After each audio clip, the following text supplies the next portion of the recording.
आजा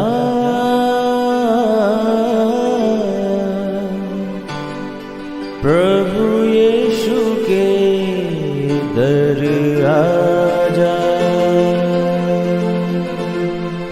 जीवन मिलेगा तुझे। आजा आजा प्रभु यीशु के दर आजा, जीवन मिलेगा तुझे। आजा आजा आजा आजा।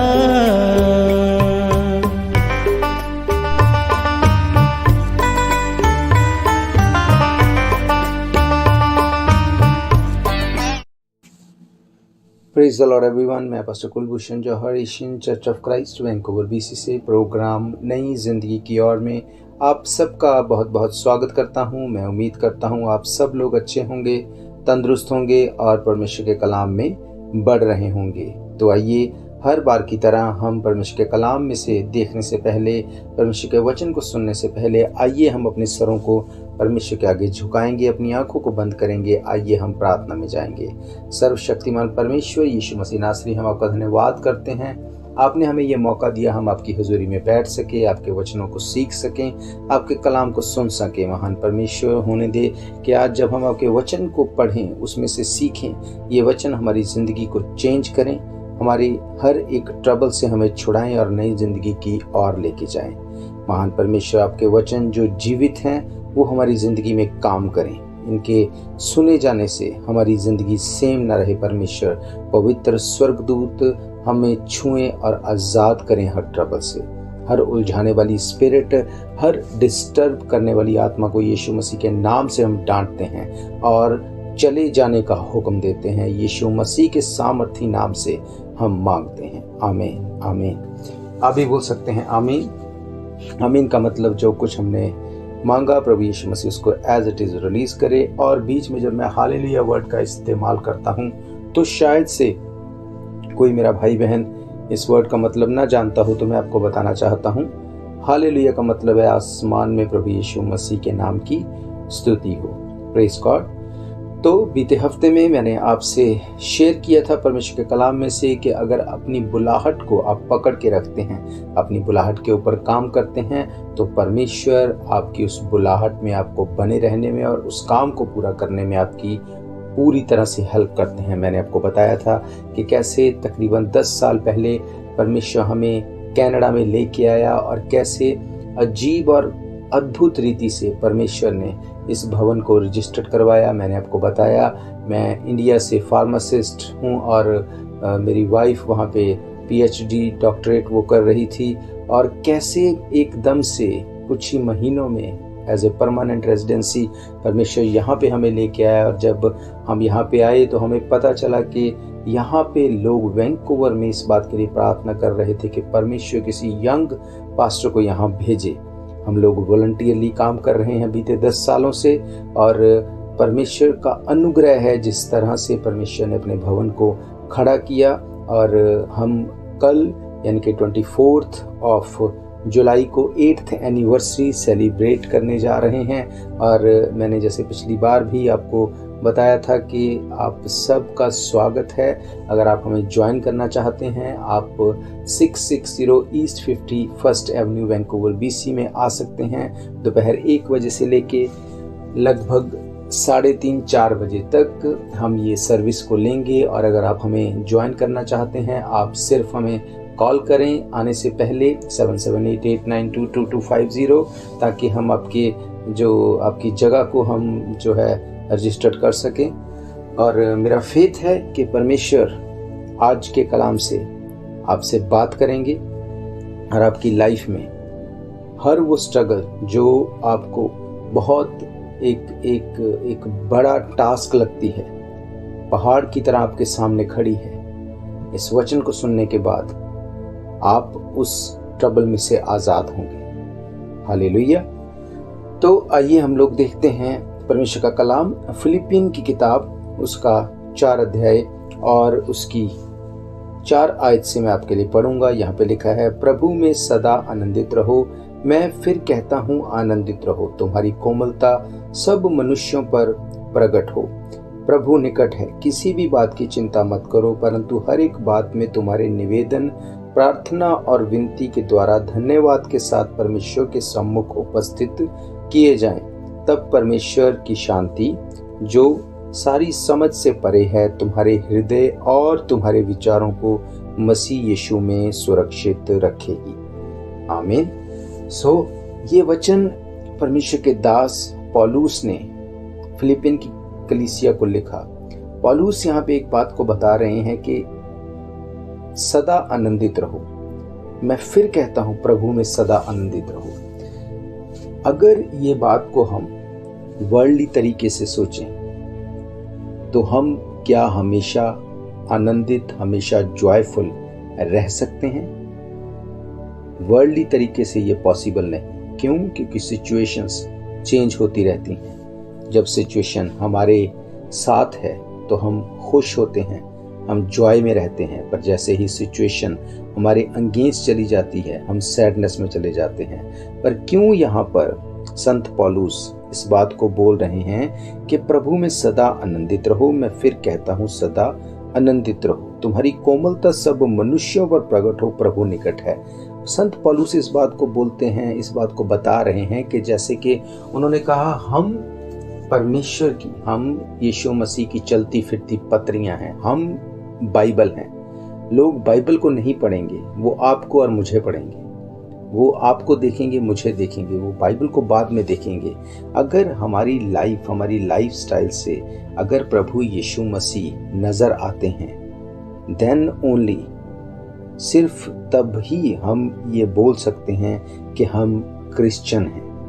क्रिश्चियन, याद रखो, कोई धर्म नहीं, क्रिश्चियनिटी कोई धर्म नहीं, यीशु मसीह कोई धर्म बनाने के लिए नहीं आए। बाइबल में कहीं भी धर्म नाम के वर्ड को आप नहीं पढ़ेंगे। ये एक धार्मिकता है। क्रिश्चियन मीन्स क्राइस्ट इन, ये दो वर्ड को जोड़ के बनाया गया एक वर्ड है। मतलब अगर क्राइस्ट यानी कि मसीह आपके अंदर है, आप मसीह को प्रकट कर रहे हैं अपनी लाइफ से, अपने चाल चलन से, अपने लाइफस्टाइल से, देन यू आर क्रिश्चियन। यीशु मसीह लोगों से प्यार करता था। क्या आप और मैं यीशु मसीह की तरह लोगों से प्यार करते हैं? यीशु मसीह लोगों की हेल्प करता था। क्या आप और मैं लोगों की हेल्प करते हैं? यीशु मसीह जैसी लाइफ को स्पेंड करता था, क्या मैं और आप वैसी लाइफ को स्पेंड करते हैं? मैंने आपको पढ़ाया कि तुम्हारी कोमलता सब मनुष्यों पर प्रकट हो, क्योंकि प्रभु निकट है। प्रभु निकट है मीन्स यहाँ पर रैप्चर की बात, यहाँ पर विश्वासियों के जीवित आसमान पे उठाए जाने की बात को पौलुस बोल रहे हैं। क्यों वो कह रहे हैं तुम सदा आनंदित रहो? क्योंकि अगर हम सदा जॉयफुल रहेंगे, इसमें दो तरह से पौलुस ने इस चीज़ों को जो है एक्सप्लेन किया है। पहली बात तो ये कि हालात हमेशा एक से रहें, ये ज़रूरी नहीं, पर अगर अपने मुंह से हम इस बात को प्रोफेसी करते हैं, डिक्लेयर करते हैं, क्लेम करते हैं कि हम खुश रहेंगे, ये हमारा भाग है, तो हालात चेंज होंगे। हालेलुया। पौलुस यहाँ पर एक प्रोफेसी दे रहे हैं अपने लिए और दूसरों के लिए कि प्रभु में सदा आनंदित रहना है। क्यों हमें आनंदित रहना है? बाइबल ये कहती है कि अगर हम आनंदित हैं, अगर हम हैप्पी हैं, अगर हम जॉयफुल हैं, तो पवित्र आत्मा हमसे बात करेगा, पवित्र आत्मा हमें लीड करेगा, पवित्र आत्मा हमें गाइड करेगा। नो डाउट अगर सिचुएशंस हमारे अगेंस्ट भी हैं, फिर भी हम आनंदित हैं। आनंदित किस बात से? कि ये सब कुछ फिक्स हो जाएगा, क्योंकि मैं इसके लिए प्रार्थना कर रहा हूँ, मैं इसके लिए योग्य चाल चल रहा हूँ। मेरी बाइबल रीडिंग पूरी है, मेरा उपवास करना, मेरा प्रार्थना करना, मेरा सही लाइफ स्टाइल में चलना, ये बिल्कुल कंप्लीट है। इसलिए मैं आनंदित हूँ, मैं जॉय में हूँ, क्योंकि ये हालात बदल जाएंगे। हालेलुया। और अगर मैं इस चीज को क्लेम नहीं करूंगा तो मैं सैड रहूंगा, और अगर आप सैड रहेंगे, अगर मैं सैड रहूंगा, तो पवित्र आत्मा हमसे बात नहीं कर सकेगा। बाइबल में बहुत से इस बात के उदाहरण हैं कि जब जब परमेश्वर के लोग जॉय में थे, खुशी में थे, आनंद में थे, पवित्र आत्मा ने ना सिर्फ उनको लीड किया, उनको गाइड किया, बल्कि उनको उनके लेवल को चेंज किया, उनको बड़ी अद्भुत रीति से ब्लेस किया। पर जब लोग सैडनेस में चले जाते हैं, दुख में चले जाते हैं, होपलेस हो जाते हैं, तो पवित्र आत्मा भी चाह के भी उनसे बात नहीं कर पाता। याद रखो, किसी भी चीज को ना होने से दुखी हो जाना किसी भी चीज का हल नहीं। मैंने आपको पहले भी ये बात को बोला था कि एक सक्सेसफुल इंसान और एक अनसक्सेसफुल इंसान में अगर फर्क है तो वो सिर्फ इतना कि जो भी व्यक्ति सक्सेसफुल है वो कभी क्विट नहीं करता। ऐसा नहीं कि वो हारता नहीं, वो लॉस में नहीं जाता, पर वो कभी क्विट नहीं करता, क्योंकि उसको पता है कि अगर मैं अपनी कोशिश को करता रहूँगा तो मैं एक दिन सफल हो जाऊँगा। वो पवित्र आत्मा को खेदित नहीं करता, वो उदास नहीं होता। और उदास होने से बाइबल कहती है कि उदास, अगर आपका मन उदास है तो आपकी हड्डियां जो हैं वो उन हड्डियों तक को वो नुकसान कर देगा, फिजिकली आपको हर्ट कर देगा। और अगर आप आनंदित हैं, आपके आनंदित होने से आपकी हड्डियों में मॉइस्चर रहेगा, आपकी बॉडी खुश रहेगी और आपकी बॉडी से बीमारियां दूर रहेंगी। साइंटिफिकली ये चीज़ प्रूफ है कि अगर हम खुश रहेंगे, आनंदित रहेंगे, जॉय में रहेंगे तो हम बीमारियों से बचे रहेंगे। हालेलुया। क्यों हमें आनंदित रहना है? मैंने आपको बताया ताकि पवित्र आत्मा हमसे बात कर सके। बाइबल बताती है, जेनेसिस की किताब, उत्पत्ति की किताब, उसका 37 अध्याय अगर पढ़ें, वहाँ पे मैं आपके लिए पढ़ूंगा नहीं, मैं आपको सिर्फ इसके बारे में बताऊंगा। आप घर पे इन अध्यायों को पढ़ सकते हैं। उसके 37 अध्याय में लिखा, जब याकूब को ये पता चला कि उसका बेटा यूसुफ जो अपने बाकी भाइयों के साथ जब वो घूमने गया, जब वो बाहर था, तो वहाँ पर उसके बाकी बच्चों ने, बाकी बेटों ने यूसुफ को मिस्र के लोगों के हाथ बेच दिया और आकर के याकूब को कहा कि जो यूसुफ था उसको जंगली जानवरों ने मार दिया, उसको खा लिया। और जैसे ही याकूब को ये बात पता चली, वो सैडनेस में चला गया, वो दुखी हो गया, वो ट्रबल में चला गया। और बाइबल कहती है कि उसको लाख समझाने के बाद भी वो यही बात बोलता था कि यूसुफ मर गया, अधलोक में उतर गया, मैं भी मर के उसके पास चला जाऊंगा, मेरा चित्त स्थिर नहीं है। वो बार बार इसी बात को दिखाता था कि मैं सैड हूँ, मेरी स्पिरिट सैड है। और आप सोच सकते हैं, याकूब जो कि परमेश्वर की चुनी हुई प्रजा का एक बहुत उसके करीब रहने वाला इंसान, क्योंकि वो स्पिरिट में सैड हो चुका था, उसने ये भी ज़रूरी नहीं समझा कि वो एक बार प्रार्थना करे, परमेश्वर से पूछे कि यूसुफ के साथ ऐसा क्यों हुआ। और जब वो ये प्रार्थना करता तो परमेश्वर क्या उसके ऊपर ये जाहिर ना करता कि यूसुफ ठीक है, वो मिस्र में है, उसको कुछ नहीं हुआ। पर उसके माइंड में ये बात तक नहीं आई कि मैं प्रार्थना करूं। क्यों? क्योंकि उसकी स्पिरिट सैडनेस में थी और पवित्र आत्मा उससे बात तक नहीं कर पाया। कितने ही साल वो उसी स्थिति में दुखी रहा।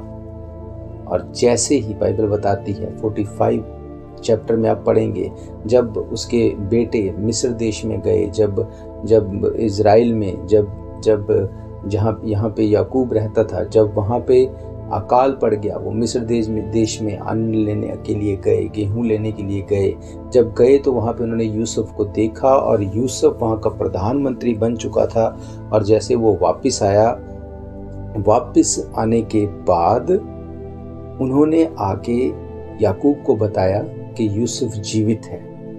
बाइबल कहती है याकूब इतना खुश हो गया, और जब वो खुश हो गया उसने कहा कि नाउ आई एम सेटिस्फाइड, अब मैं ये जान गया हूँ, मुझे ये लीड किया है पवित्र आत्मा ने कि मैं जाऊँगा और यूसुफ को जाके एक दिन मिलूँगा।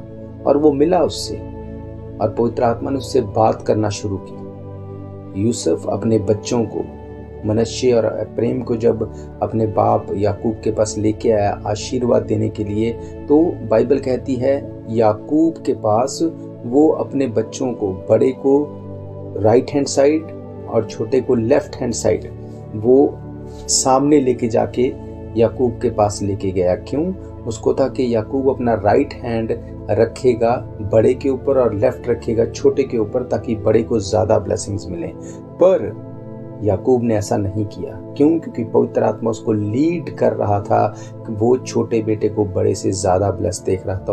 उसने अपने हाथों को क्रॉस करके अपने लेफ्ट हैंड को बड़े के ऊपर और राइट को छोटे के ऊपर रखा, और यूसुफ के पूछे जाने पर उसने कहा, नहीं, मैं इसको अनजाने में नहीं पर जानबूझ के ऐसा कर रहा हूँ, क्योंकि मैं छोटे को ज्यादा आशीषित देख रहा हूँ। आप सोच सकते हैं कि यूसुफ और उसके बेटों को ब्लेस करने के लिए याकूब को पवित्र आत्मा लीड कर पा रहा था। क्यों?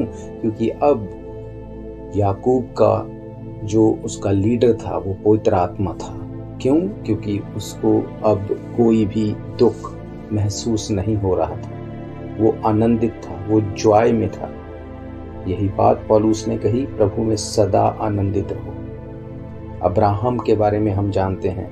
अब्राहम को जब तकरीबन 100 साल के ऊपर जब इसहाक मिला, जब उसका बेटा दिया गया, बाइबल कहती है जब उसको बेटा मिला तो वो बेटे के साथ इतना व्यस्त हो गया कि वो परमेश्वर के साथ अपना टाइम भी देना जो है वो भूल जाता था। परमेश्वर को ये बात बुरी लगी और परमेश्वर ने उसको कहा कि तेरा बेटा जो कि बहुत तुझे प्रिय है उसको ले जाके मोरिया पर्वत के ऊपर उसको बलिदान कर दे। जबकि बाइबल बताती है परमेश्वर इंसानों का बलिदान नहीं लेता, लेकिन परमेश्वर ने एक परीक्षा के तहत उसको वहां पे लेके जाना था, ताकि वो देख सके कि अब्राहम कितना उसके ऊपर ट्रस्ट करता है, उसके मन में क्या है।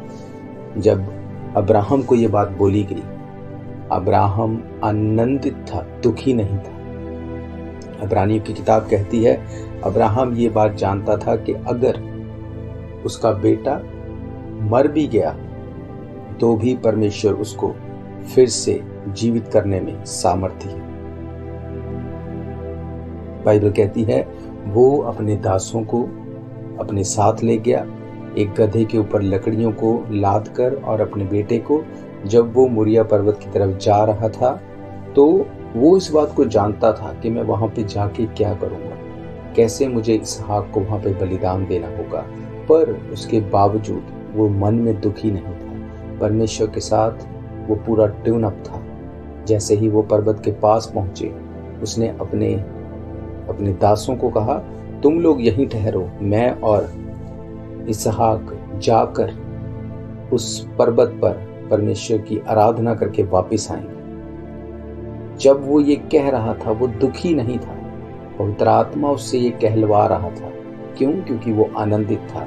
बाइबल कहती वो उस पहाड़ पर गए, और जैसे ही उसने इसहाक को मारने के लिए, बलिदान करने के लिए तलवार को उठाया, उस वक्त आसमान से परमेश्वर ने उसको आवाज देके रोका कि इसहाक को नुकसान ना पहुंचा, क्योंकि मैं जान गया हूं कि तू मुझसे प्रेम करता है। आप सोच सकते हैं कि अब्राहम के मन में एक बार भी ये बात नहीं आई कि 100 साल के होने के बाद मुझे बेटा दिया गया। बेटा तो परमेश्वर की ओर से दिया गया, भविष्यवाणी बोल के परमेश्वर ने की और उसको पूरा किया। अब जो ये ख्याल है, जो आवाज़ है, ये शैतान की ओर से होगी, ये परमेश्वर की ओर से नहीं होगी। मैं अपने बेटे को मरने के लिए नहीं दे सकता। एक भी बार उसके मन में ये ख्याल नहीं आया। क्यों? क्योंकि पवित्र आत्मा उसको लीड कर रहा था, पवित्र आत्मा उसको गाइड कर रहा था। उसके पीछे वजह क्या?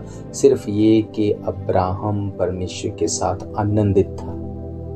इसीलिए पौलुस ने कहा आनंदित रहो। मैं फिर कहता हूँ परमेश्वर में सदा आनंदित रहो। हालेलुया। और उसने इस बात को हमें बताया कि किसी भी बात की चिंता मत करो, हर एक बात में तुम्हारे निवेदन, प्रार्थना और विनती के द्वारा धन्यवाद के साथ परमेश्वर के सम्मुख उपस्थित किए जाएं। बजाय इसके कि हम दुखी हों, बाइबल कहती है कि अपने निवेदन को, अपनी रिक्वेस्ट को प्रार्थना के जरिए परमेश्वर के सामने रखो, ताकि परमेश्वर आपकी प्रार्थना को सुन के वो उत्तर दे सके।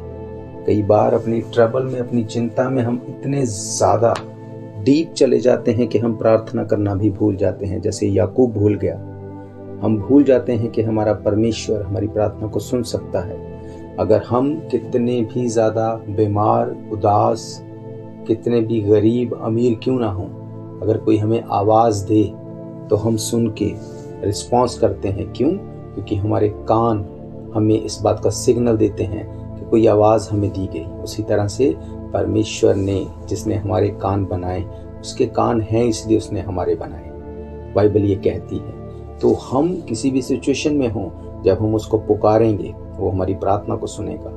बाइबल कहती है कि तू मुझे पुकार, संकट के दिन मुझे पुकार, मैं तेरी सुन के तुझे उत्तर दूंगा।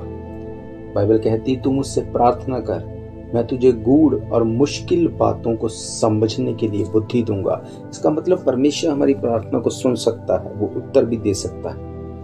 पर क्या हम दिल से दुखी हैं या आनंदित हैं? पौलुस कहते हैं तुम आनंदित रहो ताकि तुम्हारी प्रार्थनाएं सुनी जाएं। तब परमेश्वर की शांति जो सारी समझ से परे है तुम्हारे हृदय और तुम्हारे विचारों को मसीह यीशु में सुरक्षित रखेगी। ये बहुत इंपॉर्टेंट बात है कि क्या हमारे विचार, क्या हमारी समझ, क्या हमारा दिल सुरक्षित है। बहुत बार डेविल अगर हमें ऐसी चीज़ें ऑफर करता है जो हम जानते हैं गलत है, सिगरेट, शराब पीना, हम जानते हैं ये हमारे लिए सही नहीं। बाइबल कहती है दाखरस से मतवाले मत बनो, परंतु पवित्र आत्मा से परिपूर्ण होते जाओ। हम इन चीज़ों में इन्वॉल्व नहीं होंगे, हम व्यभिचार में इन्वॉल्व नहीं होंगे, हम चोरी में इन्वॉल्व नहीं होंगे, हम खून में इन्वॉल्व नहीं होंगे। पर डेविल हमें वो देगा जिसमें हम इन्वॉल्व हो सकते हैं। वो हमें चिंता देगा कि तू चिंता कर। याद रखो, चिंता करते रहना और किसी काम को करने के लिए कोशिश करते रहना, ये दोनों अलग अलग चीजें हैं। एक व्यक्ति जो बस चिंता करके टेंशन लेके बैठ जाता है, उसके काम कभी सफल नहीं होंगे। पर दूसरी ओर एक व्यक्ति जो अपना पूरा दी बेस्ट देता है उस काम को करने के लिए, वो दी बेस्ट देता है अपनी उस कमिटमेंट के लिए, चाहे वो उसमें फेल हो, वो फिर से उसको करने के लिए अपनी हिम्मत जुटा के फिर से उसको करता है, वो सक्सेसफुल हो जाएगा। हालेलुया। बाइबल कहती है कि प्रभु में आनंदित रहो। मैं फिर कहता हूँ प्रभु में आनंदित रहो।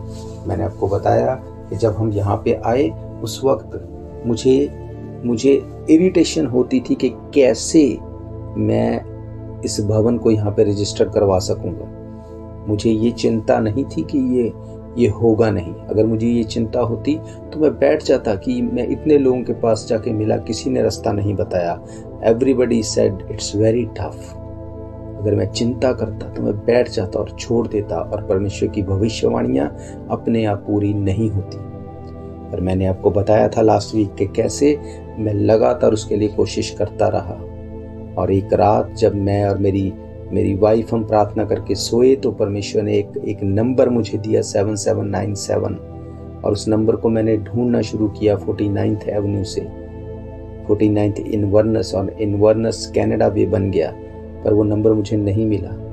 मैं उसे ढूंढता रहा, पर उस घर के बिल्कुल पीछे तक मैं जाके आया, पर उस घर तक मैं नहीं पहुंच पाया। और उसी शाम जब मैं एक पास्टर से मिला और उससे मैंने सब कुछ बताया, और जब एंड में मैंने उनको बोला कि शायद आप भी मेरी हेल्प ना कर सकें और आप भी मुझे यही बोलेंगे इट्स वेरी टफ, तो कृपया मुझे ये एड्रेस बता दीजिए। उन्होंने कहा कौन सा एड्रेस? मैंने कहा 7797, और वो हैरान थे। उन्होंने कहा ये एड्रेस मेरे घर का एड्रेस है। कैसे ये पॉसिबल हुआ? अगर मैं चिंता करके बैठ जाता तो मैं दुखी रहता और पवित्र आत्मा मुझसे बात ना कर पाता। मैं उसमें कोशिश करके फ्रस्ट्रेशन में तो चला जाता था, पर कभी क्विट नहीं करता था, कभी चिंता नहीं करता था। मैं जानता था परमेश्वर जो मुझे यहाँ ले आया, जो लोगों की प्रार्थनाओं को सुन के उसका उत्तर करने के लिए मुझे यहाँ पे लेके आया, वो अपने काम को भी करेगा। पर मैं ये चाहता था अग्रेसिवली कि ये जल्दी हो जाए, और परमेश्वर ने अपने समय पे उन चीज़ों को पूरा किया। और जैसे कि मैंने आपको बताया कि बीइंग ए फार्मासिस्ट, हम पढ़े लिखे हैं, जानते थे कि चीज़ें कैसे होंगी, अपनी ओर से ट्राई करना नहीं छोड़ा। और इस भवन को पिछले 10 सालों से वॉलंटियरली हम काम कर रहे हैं। परमेश्वर की ये ग्रेस है, सिर्फ उसकी ग्रेस के द्वारा, चिंता के द्वारा नहीं। मुझे ये चिंता नहीं थी कि कहाँ से फाइनेंस आएगा, कहाँ से सपोर्ट आएगी।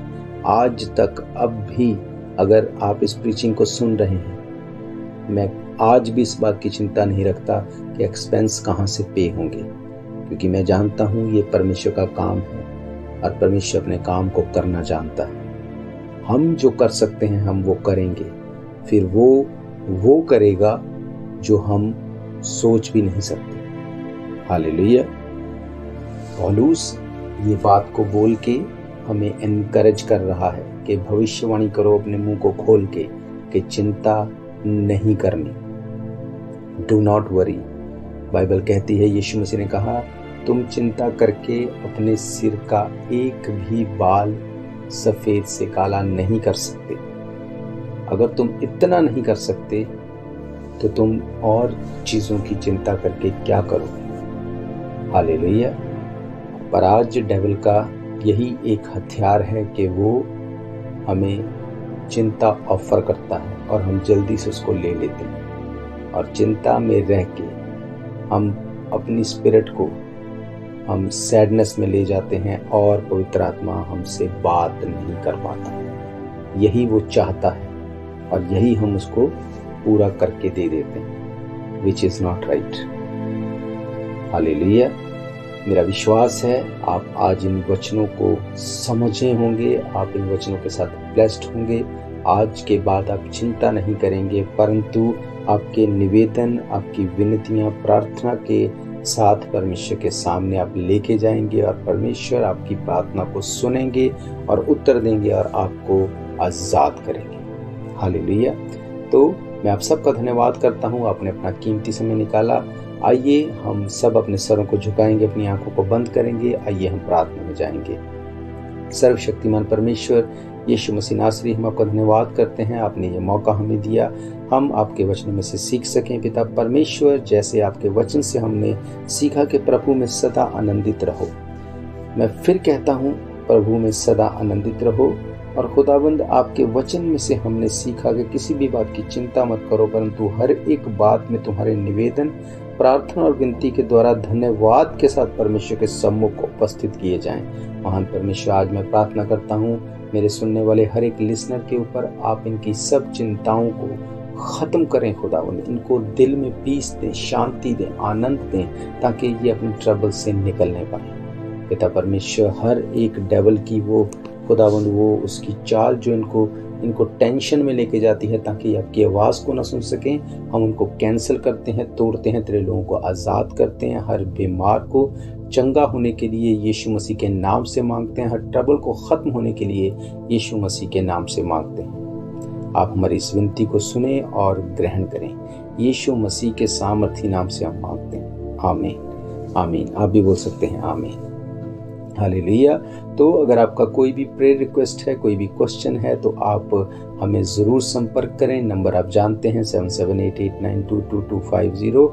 और मैं आपको बताना चाहता हूं, अगर इन प्रोग्राम्स को आप फिर से सुनना चाहते हैं तो आप हमारे यूट्यूब चैनल के ऊपर जाके इन प्रोग्राम्स को आप सुन सकते हैं। इसके अलावा अगर आप टीवी के माध्यम से हमें देखना चाहते हैं तो जॉय टीवी के ऊपर एवरी सैटरडे सुबह 11 बजे, रात 11:30 बजे आप इन प्रोग्राम्स को सुन सकते हैं। इसके अलावा मसीही पैगाम टीवी चैनल के द्वारा और पॉडकास्ट के थ्रू और व्हाट्सएप के थ्रू, ट्विटर के थ्रू, गूगल मीट के थ्रू भी आप हमारे साथ जुड़ सकते हैं। आप पूरे स्केड्यूल्स को देखने के लिए हमारे फेसबुक पेज के ऊपर, व्हाट्सएप, यूट्यूब के ऊपर जाके आप इन्फॉर्मेशन को जो है गेन कर सकते हैं। आप हमें कॉल कर सकते हैं। और मैं ये जानता हूँ कि परमेश्वर आपकी लाइफ को सेम नहीं रहने देंगे। हालेलुया। मेरा ये फेथ है, ये वचन आपकी ज़िंदगी में काम करेंगे और आप ना सिर्फ ब्लेस होंगे पर दूसरों के लिए ब्लेसिंग का चैनल बनेंगे। हालेलुया। और जैसा कि मैंने आपको पहले भी बताया था कि अगर आप चाहते हैं किसी विशेष टॉपिक के ऊपर स्टडी के लिए, सुनने के लिए बाइबल में से, तो आप ज़रूर बताएं ताकि हम मिल के परमेश्वर के कलाम में से सीख सकें। और मैं धन्यवाद करता हूं जिन लोगों ने अपनी इस रिक्वेस्ट को दिया है। हम आने वाले दिनों में जो टॉपिक आपने सजेस्ट किए हैं, जिन पे आप सुनना चाहते हैं, उन टॉपिक्स पे हम बाइबल में से ज़रूर आपके लिए जो है शिक्षाओं को लेके आएंगे। तो मेरा विश्वास है आप ब्लेस्ड हैं और आप परमेश्वर के कलाम में बढ़ रहे हैं और बढ़ेंगे। तो हम फिर मिलेंगे नेक्स्ट वीक। तब तक के लिए आप सबको प्रेज द लॉर्ड, जय मसीह की। God bless you all. Thank you very much. शायद ये मौका होगा आखिरी, तुझको बुला रहा है नासरी।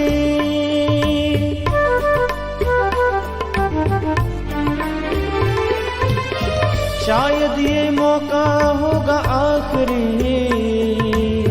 तुझको बुला रहा है नासरी।